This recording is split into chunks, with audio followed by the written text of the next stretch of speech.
રાજકોટમાં રાજકુમાર જાટના મોત મામલે ખુલાસો થયો છે। મૃતક રાજકુમાર જાટનો ફોરેન્સિક રિપોર્ટ સામે આવ્યો છે। ફોરેન્સિક રિપોર્ટમાં અનેક ચોંકાવનારી હકીકતો સામે આવી છે। રાજકુમારના શરીર પર 4 સેન્ટીમીટરના નિશાન મળી આવ્યા છે। લાકડીથી મૂઢમાર મારવામાં આવ્યો હોય તેવું અનુમાન લગાવવામાં આવ્યું છે। તો ગુદામાં 7 સેન્ટીમીટર ઊંડો ચીરો પણ મળી આવ્યો છે। 4 સેન્ટીમીટરના નિશાન અકસ્માતમાં કઈ રીતે પડે તે અંગે અનેક સવાલ ઉઠ્યા છે। અનેક શંકા ઉપજાવે તેવા નિશાન મળી આવ્યા છે। ઈજાના નિશાન 12 કલાક પહેલાના હોવાનું અનુમાન લગાવવામાં આવી રહ્યું છે। વિસાવદર વિધાનસભાની પેટા ચૂંટણીમાં ગોપાલ ઇટાલિયા લડશે અને આમ આદમી પાર્ટીએ ઉમેદવાર જાહેર કરી દીધા છે। 2022માં આમ આદમી પાર્ટીના ભૂપત ભાયણી જીત્યા હતા ચૂંટણી અને ભૂપત ભાયણી ભાજપમાં જોડાઈ જતા બેઠક ખાલી પડી હતી। હવે આમ આદમી પાર્ટી દ્વારા પોતાના ઉમેદવાર ઉતારવામાં આવ્યા છે।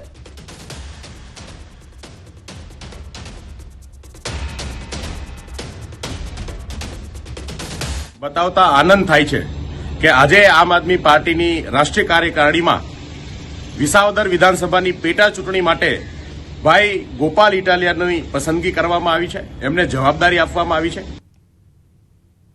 કોંગ્રેસનું રાષ્ટ્રીય અધિવેશન અને સીડબ્લ્યુસીની બેઠક મળશે। ગુજરાતમાં 64 વર્ષ બાદ આ મળી રહ્યું છે। ગુજરાતમાં અધિવેશન અને અધિવેશનના પગલે 18 કમિટીઓનું ગઠન કરવામાં આવ્યું છે। ગુજરાત કોંગ્રેસ યજમાન તરીકે અધિવેશનની કામગીરી કરવામાં આવશે અને આગામી 8 અને 9 એપ્રિલે બેઠક મળશે। આગામી 8 એપ્રિલના રોજ સરદાર પટેલ સ્મારક ખાતે સીડબ્લ્યુસી, આગામી 9 એપ્રિલના રોજ રિવરફ્રન્ટ પર અધિવેશનની જે બેઠક છે તે મળવાની છે। આ તરફ સમગ્ર દેશમાંથી અંદાજિત 3000 આગેવાનો હાજરી પણ આપશે। કોંગ્રેસ રાષ્ટ્રીય અધ્યક્ષ ખડગે, સોનિયા ગાંધી તેમજ રાહુલ ગાંધી, પ્રિયંકા ગાંધી સહિત દિગ્ગજ નેતાઓ હાજર રહેશે। રાજ્યના સીએમ અને પૂર્વ સીએમ સહિત ધારાસભ્ય અને સાંસદ સભ્ય પણ હાજર રહેવાના છે। તો 2027ના ટાર્ગેટ સાથે ગુજરાતમાં થઈ રહ્યું છે આ અધિવેશન અને તે અંગેની કામગીરી ચાલી રહી છે। તો રાહુલ ગાંધી કે પ્રિયંકા ગાંધી સંભાળશે ગુજરાતની ધુરા। આ તરફ ગુજરાત કોંગ્રેસના કંગાળ પ્રદર્શન બાદ કેન્દ્રીય નેતૃત્વ નારાજ જોવા મળી રહ્યું છે। વર્તમાન કોંગ્રેસની કાર્યપદ્ધતિથી રાહુલ ગાંધી નારાજ જોવા મળી રહ્યા છે અને તેને સુધારવાનો પ્રયાસ હાથ ધરવામાં આવી રહ્યો છે। તે કામગીરી પર સંપૂર્ણ ધ્યાન આપવામાં આવી રહ્યું છે। આ તરફ અધિવેશનમાં કોંગ્રેસના આગામી કાર્યક્રમના જાહેર કરવામાં આવશે ઠરાવો। તો કોંગ્રેસ આગામી કયા મુદ્દાઓ સાથે લડત આપશે તે મુદ્દાઓ પણ નક્કી કરવામાં આવશે। આખું જે માર્ગદર્શન છે તે આ બેઠકમાં આપવામાં આવશે કે હવે આગામી સમયમાં કયા પ્રકારે લડત આપવાની છે, કયા મુદ્દાઓ લઈને ઉતરવાનું છે તે વિશે માર્ગદર્શન આ બેઠકમાં આપવામાં આવશે। બીજી તરફ અધિવેશન અને સીડબ્લ્યુસીના પગલે 15થી વધુ હોટલ બુક પણ કરવામાં આવી છે। જે બેઠકોનું આયોજન કરવામાં આવ્યું છે તેને લઈને 15થી વધુ હોટલ બુક કરવામાં આવી છે। તો અલગ અલગ કમિટીઓ બનાવી સોંપવામાં આવી છે જવાબદારીઓ। સંપૂર્ણ જવાબદારી છે તે પણ અલગ અલગ ટીમ બનાવીને સોંપવામાં આવી છે। અધિવેશન બાદ કોંગ્રેસમાં થઈ શકે છે નવા જૂની અને નવા જૂનીના એંધાણ પણ જોવા મળી શકે છે। કોંગ્રેસના માળખામાં મોટા ફેરફાર થશે।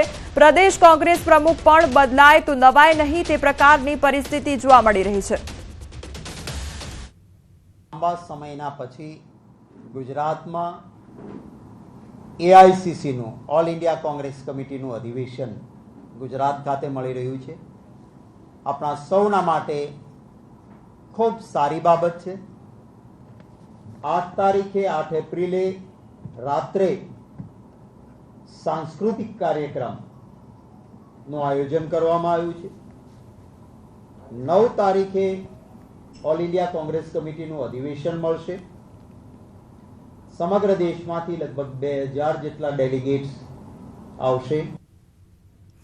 બોરિયાવી નગરપાલિકાના કારોબારી ચેરમેનના પત્નીના આપઘાતનો મામલો સામે આવ્યો છે, જે અંગે તપાસનો ધમધમાટ શરૂ કરી દેવામાં આવ્યો છે। મોડલ રિદ્ધિ સુથારે લાંભવેલ પાસેની કેનાલમાં પડતું મૂકી આપઘાત કરી લેતા પરિવારમાં શોક છવાયો છે। તો બીજી તરફ વડતાલ પોલીસે સમગ્ર મામલે તપાસ આદરી છે। મૃતક રિદ્ધિના મોબાઈલના કોલ ડિટેલ્સની તપાસ થઈ રહી છે। સાથે સોશિયલ મીડિયા પર અપલોડ કરેલા પોસ્ટ પરની કોમેન્ટ્સની પણ તપાસ શરૂ કરવામાં આવી છે। આ મામલે પોલીસે પિતા અને પતિની સામાન્ય પૂછપરછ કરી છે। જો કે ધાર્મિક વિધિ બાદ પરિવારની ઊંડાણપૂર્વક પૂછપરછ હાથ ધરવામાં આવશે।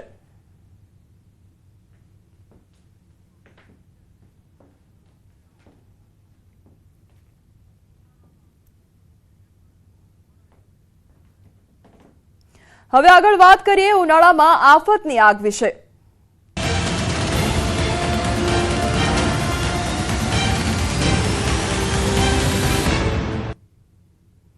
24 કલાકમાં રાજ્યમાં 7 જગ્યાએ ભીષણ આગની ઘટના બની અને સુરત, અમદાવાદ તેમજ સુરેન્દ્રનગરમાં આગ લાગવાની ઘટના બની છે। કચ્છ, બોટાદ અને નવસારીમાં ભીષણ આગની ઘટના બની છે।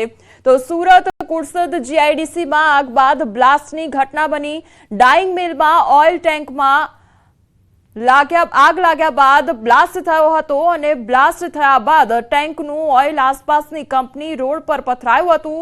આગને પગલે અફરાતફરીનો માહોલ સર્જાયો હતો। કામદારોએ પાણીનો મારો ચલાવી આગ પર કાબુ મેળવ્યો। તો આ તરફ ઉનપાટિયા સનાબિલ 4 રસ્તા પાસે ઉન ઇન્ડસ્ટ્રીયલમાં આવેલ અલી ટેક્સટાઇલમાં આગ લાગવાની ઘટના બની હતી। તો બીજી તરફ માણેક ચોક પીએ સાબુવાલાની દુકાનમાં આગ લાગી હતી। ત્યારે સુરેન્દ્રનગરમાં પેપર મિલમાં લાગેલી ભીષણ આગ પર ભારે જહેમત બાદ કાબુ મેળવાયો હતો।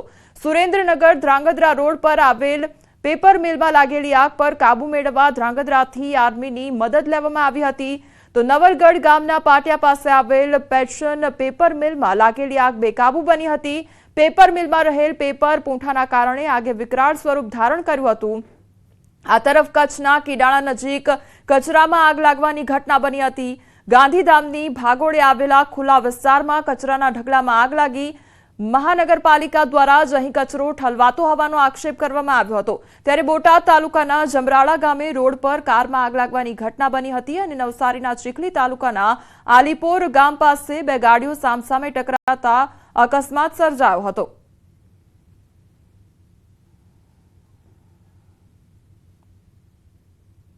સુરતના ઓલપાડ તાલુકામાં જંગલી ડુક્કરનો ત્રાસ યથાવત જોવા મળ્યો છે। જંગલી ડુક્કરે વધુ એક ખેડૂત પર હુમલો કર્યો છે। તો ભાદોલ ગામે ડાંગરના ખેતરમાં કામ કરી રહેલ ખેડૂત પર હુમલો કર્યો। ખેડૂતને જમીન પર પછાડી ખેંચવાનો પ્રયાસ કરવામાં આવ્યો। ખેડૂતે બૂમાબૂમ કરતા અન્ય ખેડૂતો આવી ગયા હતા। ખેડૂતને કમરના ભાગ નીચે ઈજાઓ પહોંચાડી હતી। ગ્રામજનોએ નક્કર પગલાં લેવા માટે માંગ કરી છે।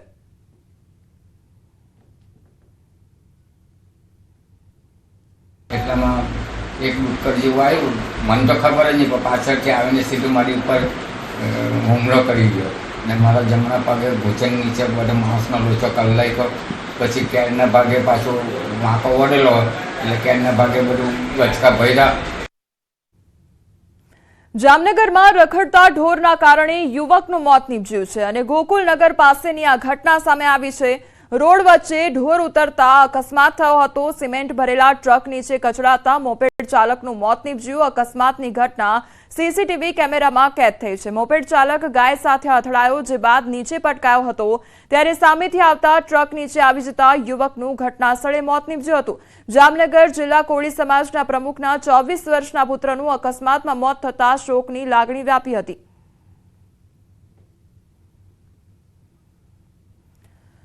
તો અકસ્માતનો આ સમગ્ર મામલો સામે આવ્યો છે। તે અંગેના સીસીટીવી ફૂટેજ પણ સામે આવ્યા છે। રોડ વચ્ચે ઢોર ઉતરતા અકસ્માત સર્જાયો હતો અને ટ્રક નીચે જે આ યુવક હતો તે આવી જતા તેનું મોત નીપજ્યું હતું। સિમેન્ટ ભરેલો ટ્રક ત્યાંથી પસાર થઈ રહ્યો હતો અને તેના નીચે યુવક આવી જતા મોત નીપજ્યું હતું।